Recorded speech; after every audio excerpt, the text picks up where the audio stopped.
So we may see some new maps coming. Okay. I mean, it is getting late into the year. Yes, but we already have BlizzCon quite a rocks large around map November. pool, so much so that stuff is being banned for BlizzCon. Yeah, and I mean, it is. By the time BlizzCon comes around, it will be November. So it might be that things get released in January, and that's sort of close enough. So it might be that, yes, we don't get any maps till the start of next year, but we'll see where we go there. Yeah. Bans coming out here, so Infinity Esports taking Sonya off the board, Gobble Mike Clark taking Uther off the board. No surprises here for either of those bans, both of them powerhouse. Yeah.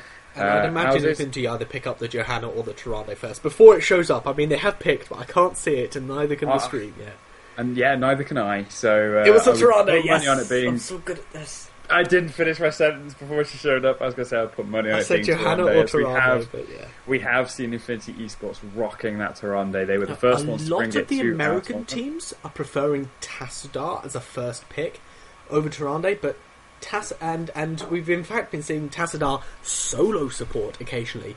You don't lose out too much damage from picking it as a Tassadar over a normal assassin, but he can actually put out so much healing, especially in melee bruiser compositions, that we've been seeing him as a solo support, and even when there's not been an Abathur in the lineup. So and America's favouring the Tassadar over Tyrande. So far from what we've seen from the European scene, what we get to cast and what I've actually been researching, most people preferring the Tyrande over here. So yeah, it's just one of those differences you do find that metas evolve across the whole world. Europe tends to have a very different meta to NA. NA tends to have a very different meta to Asia. And yeah, it all comes together, a big clash at BlizzCon where we get to see which meta's better. Or which teams are better. Take your pick. So, a Reyna and a Muradin pick up the Gobble Mike Hawk here. We did see them use both of those heroes to great effect in the last map. Cursed Hollow a little bit bigger. The objectives a little more clustered, a little more five-man team fight than what we saw previously with the Dragons. But maybe that will actually favour the way they were playing in the last game. okay, I'm excited. The Stitches. Yeah. We do know you like your Stitches, Stefan. I love my Stitches. I'm so happy. Stitches in all typically seriousness, more of an anti-mage, but Gobble Mike haven't picked up a mage yet. It doesn't matter. Stitches on Cursed Hollow is a force to be reckoned with. The amount of places that you can make hooks from, make hooks away from, make hooks to is just insane. Like, there's so much you can exploit on this map with the power hooks, and now the fact that Stitches is a stronger hero again, pretty like he's not the strongest tank, but put him on Cursed Hollow and it shivers thinking about how dangerous he can be, and how dangerous we even saw, and couple that with the time-old strategy of Stitches Tyrande.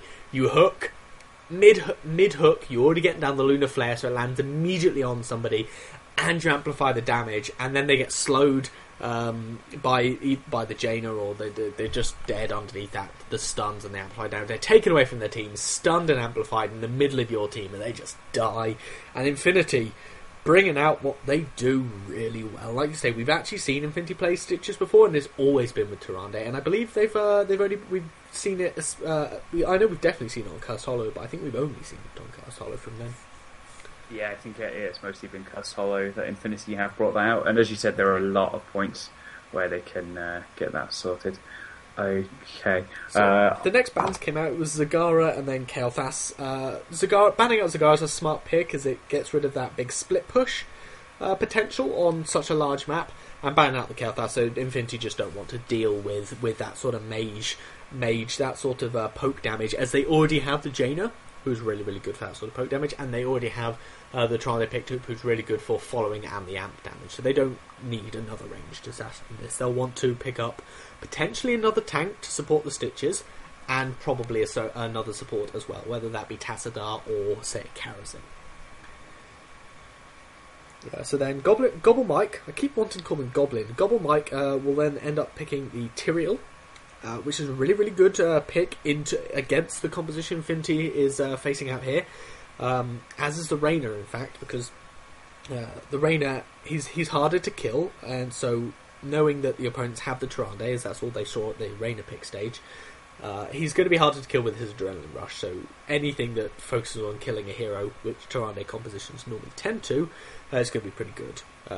Good against for that tankier range assassin. Tyrael then, that initiation onto the Jane or Tyrande. You take one of them out, and that's almost all of Infinity eSports committed damage if they take out the Jaina. Yes, they've got a lot of sustained damage coming out from Putrid Bile, and then the amplified damaging coming out of Tyrande, but if you're able to take out at least the Jaina before a fight even starts, it's going to be so important. But we'll probably see improved Ice Block picked up at level 13 for Jaina as a response to this, so it's going to limit Gobble Mike Hawk's choices here. Then we get this amazing pick of the Rexar. What do you think about that, man? Apologies, I was just sorting out an issue we had with a couple of our teams trying to get them sorted. So you're saying about the Rexar pick. Definitely interesting to see that coming out from Gobble Mike Hawk. They're opting for a 3-tank lineup there. Tyrael and Muradin along with the Rexar's Misha. I suppose Rexar himself can put a reasonable amount of damage at the back there, but at the moment they do feel like they're going to be lacking for pure brute force. But saying that, Rexar might even, because it's... Oh, okay, live update. Gobble Mike Hawk, actually, I double-checked with them to see whether or not Rexar was the legitimate pick, and it wasn't. They instead actually picked Vala, but it just didn't lock. Okay, ran out of time, so I'm just going to make sure that Infinity know that.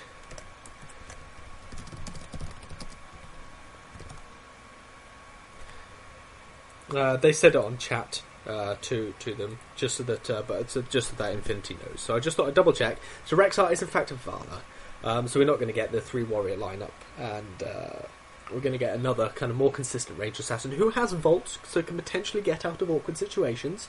And as expected from Infinity, we're going to get the Karazim support coming out to really complement that Tyrande. And then Infinity pick up the Butcher. Oh my! I mean, I'm going to George Takei all over this because oh my! This is a very tasty looking composition coming out from Infinity here. Now, I've already said that they're potentially our tournament favourites, as they're a very, very strong team. But the Butcher is the Butcher into this is going to do so much work. It's yet another stun. It's yet another slow, and he can provide so much extra damage into that to follow up with the hook, with the stuns, with all the slows that's already coming out.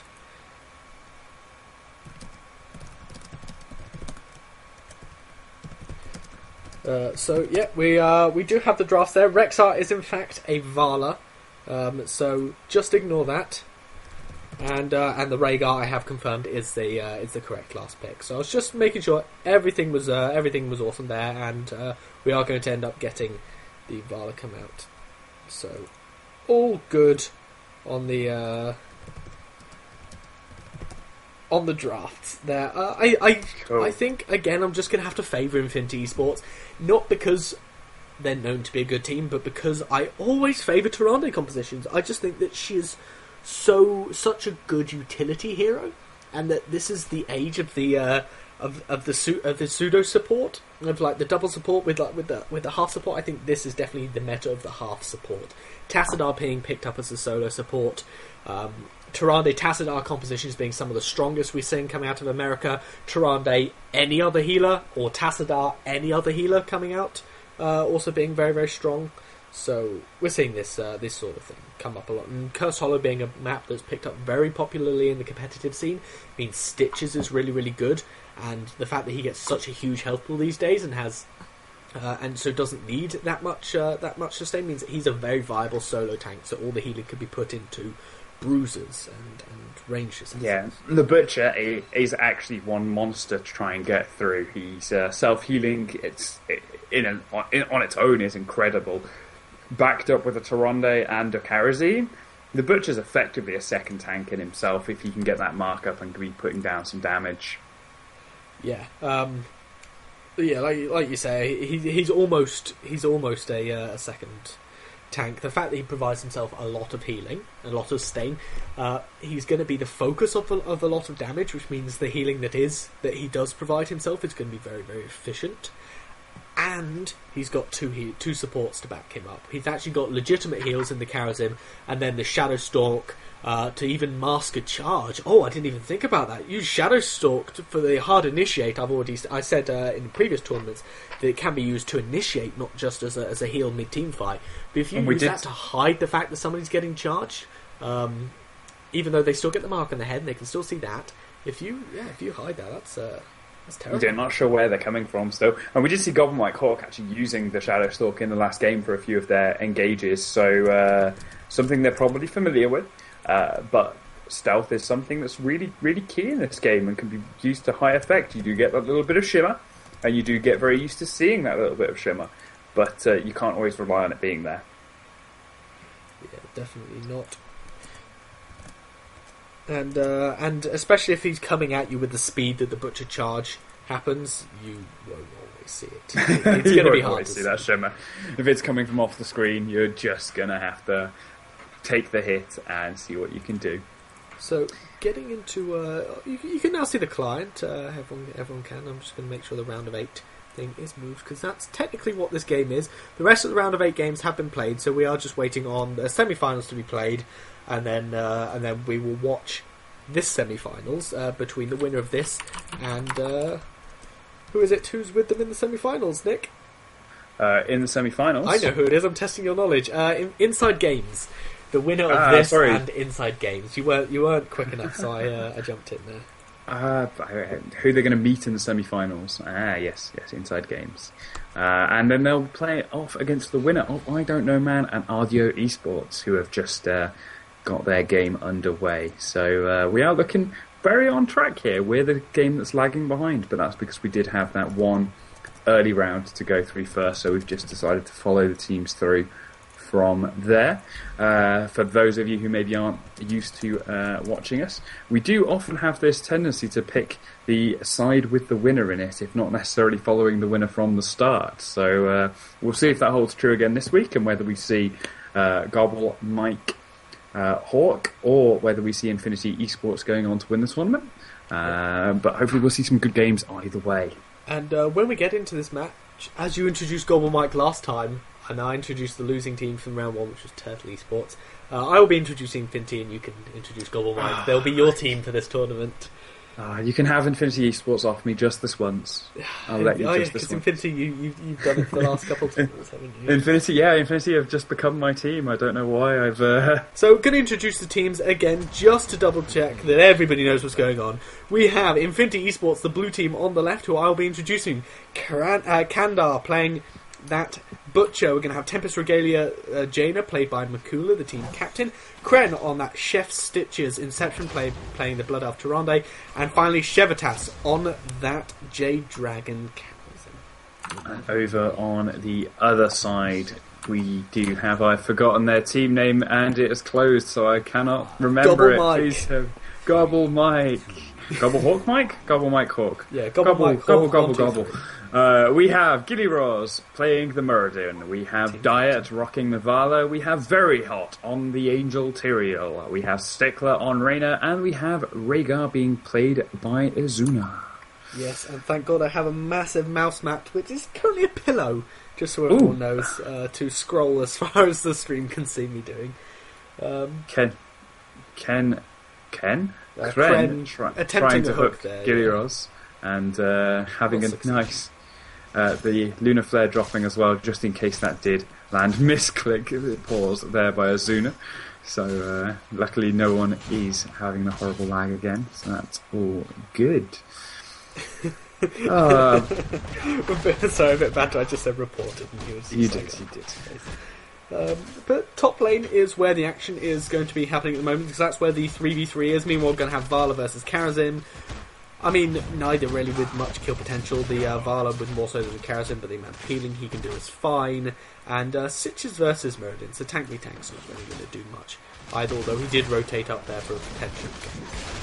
So it's going to be the top lane I think we're going to watch for a little while. I'll keep my eye on the health bar down bottom, just in case some action does happen there. But, if you see somebody drop low, call me out and I'll zoom the camera all the way down there. But very typical first talents received from over here. In fact, very hot, getting caught out here from the stun. Going to get pushed away from the Reyna as he was starting to cast the charge, so before he became unstoppable. But the Tyrael falls anyway. And there's going to be first blood. First blood. Oh, first blood going the way of Infinity eSports. Yeah.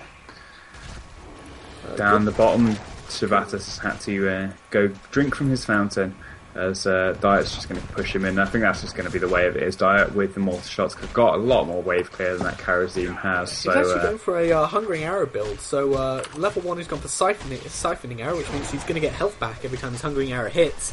And that's just going to give him even more of an advantage in that lane. Oh, nice hook there by Kren.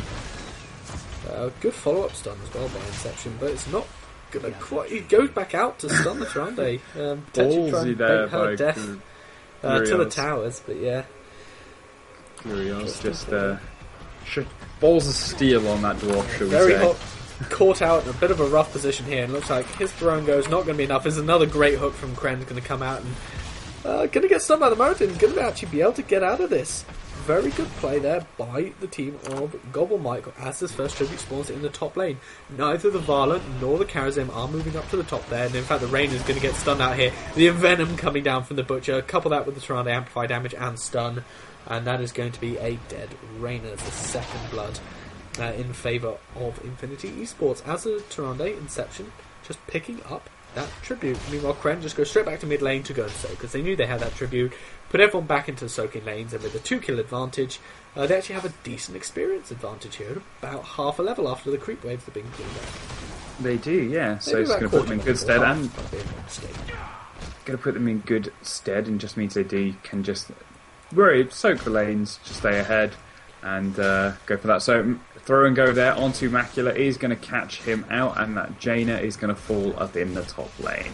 Yeah, unfortunately just missed that real quick, but I will like to note about Stitch's level 4 talent choice. Going to go with Putrid Ground instead of Amplified Healing, which is what we'd normally see. So, in fact the Butcher's gone with Block at level 1, so kind of a mixture of a tanky build coming out from the Butcher, and then and the Stitch's going for slightly more damage.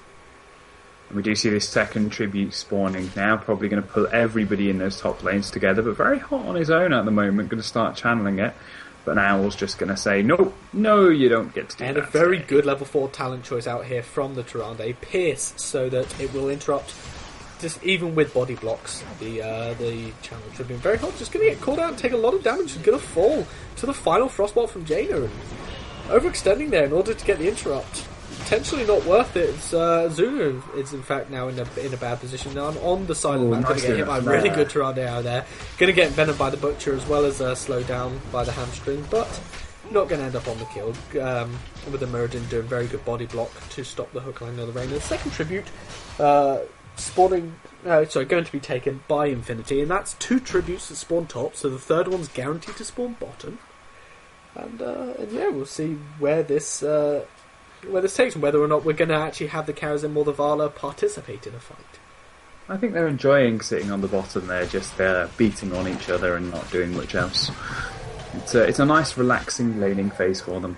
Yeah, they're both taking pretty equal experience here. Maybe a few more going to.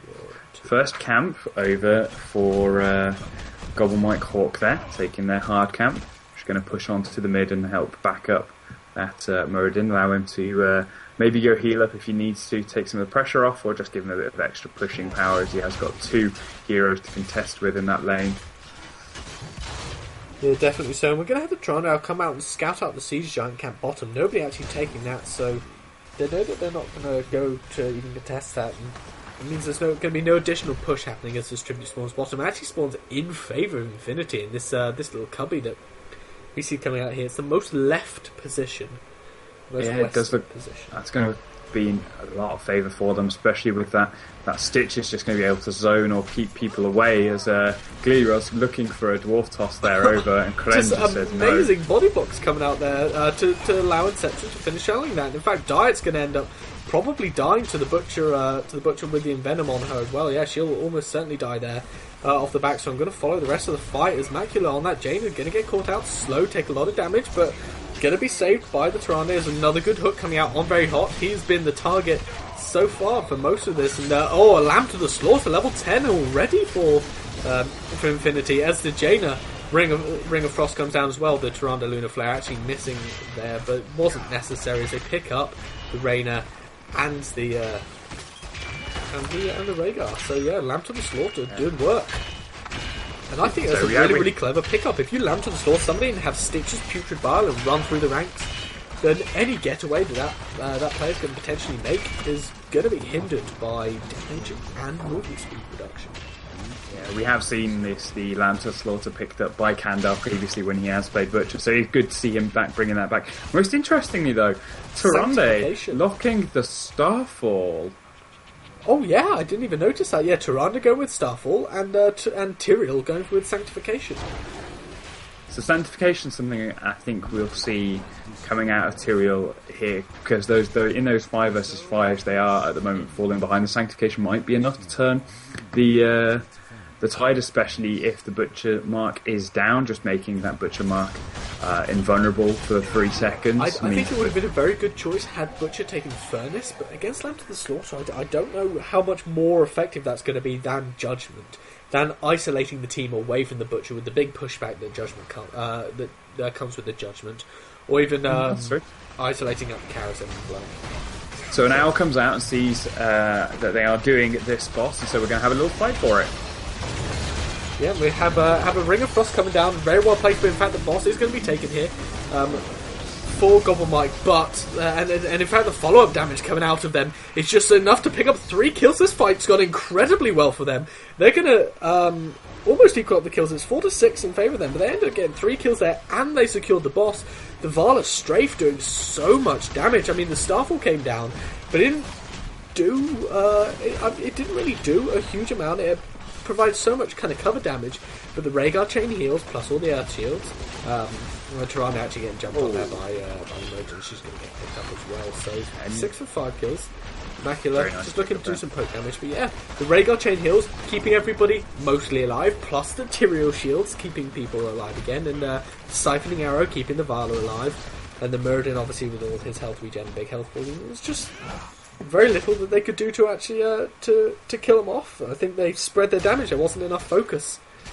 And Infinity getting punished overall there, and by the looks of it, they might be able to pick up some of this tribute. And after a little, they are going to have a contestant battle there. So grouping up, we're going to have another 5 versus 5 battle over this tribute. Gobble Mike are in position to start channeling it, and Infinity are going to grab the dwarf over the wall. Probably not the target they want, but it's a good way to start the fight. Tyrael coming in, and there's just going to be some scrapping. Stitches trying to get through to that back line and bring the Frost on there.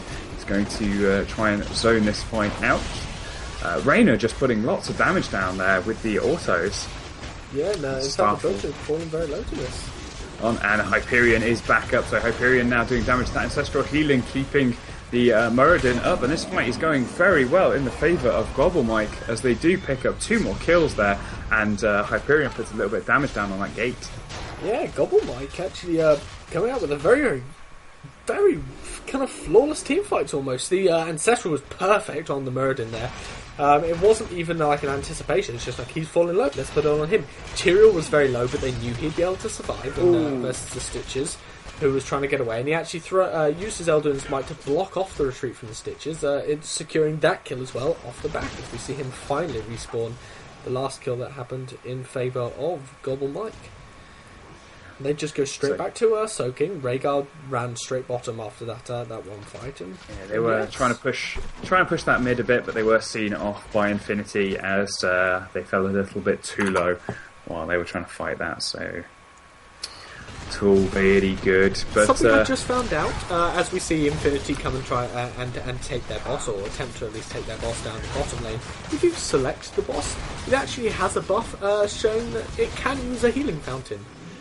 So interesting. Boss can use a healing fountain. Maybe this is a mechanic for a new map sometime. A new hero coming out, able to control mercenaries you capture. Use the Grave Goblet. Very cool. That's basically possession, but better. Directly control it. Sorry. Let me rephrase that. It's basically possession, but not terrible. So Glorio's going to just pick up that second tribute. So 2 tributes here for Gobble Mike, as the game is definitely swinging in their favour, and it looks like we're going to have another fight down here while Infinity have their boss up. Allowing that tribute to go is actually very clever by Infinity, because they know that they've been losing these fights and they don't want to lose another one. So they regroup, they take a boss, they take some mercenary camps, and then they just go for push. They don't go try and commit to another team fight. They just go to what they know they can do. And with the boss, they can do some push. As soon as the boss is dead, we're going to see them attempt to retreat, and that's exactly what happens. Everybody just trying to get out in there. Starfall even coming out to slow him down. Lambert Slaughter as well to ensure this escape. The Stitches with the and a Ring of Frost as well. Yeah, just everything come down to ensure this getaway, and it's worked. I mean, Inception fell very low on the Tyrande, and yeah, I mean, a successful disengage, but successful. It was all 5 heroics used though, so yeah.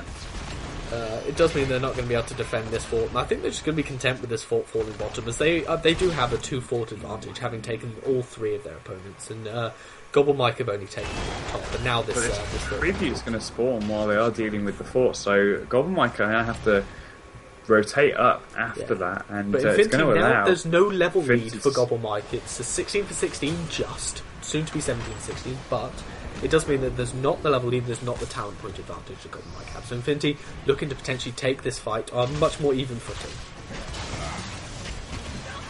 So yeah, we're going to have Tiro come in and actually block off the Butcher, so really, really good play there, and that means the Butcher's going to get picked up super easily by the Rainer. Right-click damage, the Hyperion coming down as well, laying down that damage.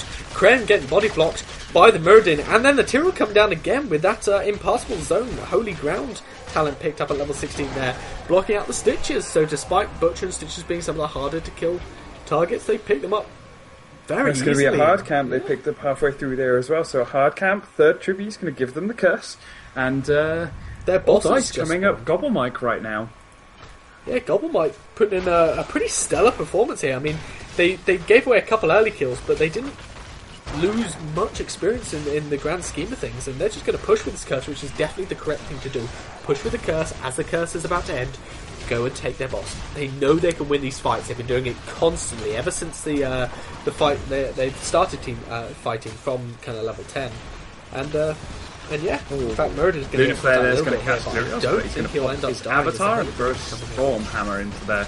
So nice holy run there, stopping Kren being able to escape, and they're just going to put on some damage while Kren tries to run away. Starfall's going to come out to try and even that up, but a Sanctification going to stop a lot of that damage. Yeah, I completely forgot that Sanctification has been the ultimate material picked up, and it's been doing so much work in these team fights. Glorio's going to Dwarf Toss himself out, but he has got the Ancestral Healing, so he's going to be nice and fresh if they do decide they want to re-engage here. Very nice. A fantastic poke landing on the Tyrrell. He's just going to get picked up and try and do some damage with his explosion. Not landing on that. I think he landed on Kren there, in fact. And if he didn't, then it was close to. But they've taken a keep, they've taken all the forts. This bottom lane is pushing in, this top lane's sort of pushing in. And Infinity looking a little bit rough here, although they, with the amplified damage on Tron, it means they're going to be able to take up this boss very quickly if Gobble Mike don't come to contest this. Following behind Gobble Mike, you saw Gobble Mike turn to go to the bottom side of the map rather than the top, and knowing that their boss isn't up, opt to go straight for Gobble Mike's boss. And they have picked that up, but Gobble Mike are going to respond by pushing on this bottom keep and see if they can get some more damage on that. It is currently on half health and half ammo. I know they're going to back off to defend instead. Yeah, I have actually just clicked on the camp owner flag for the boss in the bottom left, and that also has a buff saying that it can use a healing fountain. So, coded as minion will cause spaghetti code later on in game life. Yeah, everything. Siege giants can use healing fountains. Just everything. I can't select a healing fountains. Cores can use healing fountains. Excellent. Everything can use a healing fountain. You get a healing fountain. You get a healing fountain. If it's clickable, it can use a healing fountain according to this game. But now we see the boss in the bottom left of the map, on the side of Infinity eSports, has respawned. I wonder if and we're going to get we're going to get Gobble Mike come and see if this is being taken and potentially go for it themselves, or at least contest this. And Gilor is Glerios, on that Muradin, coming in, doing some stun damage, but double stuns landing on the Tyrrell, going to get Lambton Slaughter to land on very hot, so he's not going to be able to get out here as these stitches come through with that Putrid Bard, taking a lot of damage here, not probably going to fall into the rain. He's going to get Divine Palm, so it's going to save him out there. Stations come down, but the Holy Ground out from the Tyrrell going to block him out. He's going to be the one to fall. Hyperion doing a lot of damage there, chasing down the team. Kandar looking like he's potentially going to fall to the Vala, but very, very good cover play from Shevatas on that carries him as the shields cores do start to get focused, and the core is actually falling very low. Glerios going to have to Ancestral Healing himself. A lot of damage coming onto the Rainer though, as they know he's the big damage target. They take him down, so will there be enough damage onto the core? There will be. The Vala doing enough, and Gobble Mike defeating Infinity Esports. And that's an upset for the books there. Yeah, I think it is. Infinity Esports, one of the top Spanish teams, one of the top teams in Europe who I've ever had the pleasure of casting, especially getting beaten out in this best of one. GG, well played.